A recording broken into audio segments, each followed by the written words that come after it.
বর্তমানে ফুটবল বিশ্বের সবথেকে বড় দুই তারকা ক্রিস্টিয়ানো রোনালদো এবং লিওনেল মেসি মাঠে লড়ে দুজন দুজনের চিরপ্রতিদ্বন্দ্বী।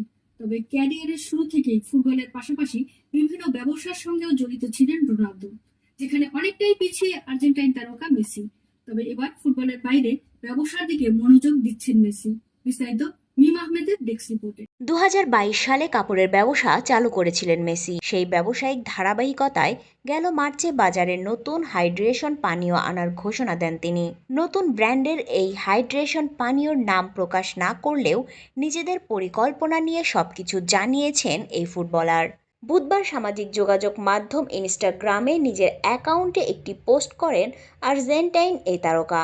সেই পোস্টেই নিজের ব্যবসা সম্পর্কে বিস্তারিত জানান তিনি। ক্যাপশনে লিখেন, নিজেদের হাইড্রোজেন ড্রিঙ্কটি বাজারে আনার জন্য কঠোর পরিশ্রমের সঙ্গে প্রস্তুতি নিচ্ছেন, কারণ হাইড্রেশন সবার জন্য খুব গুরুত্বপূর্ণ।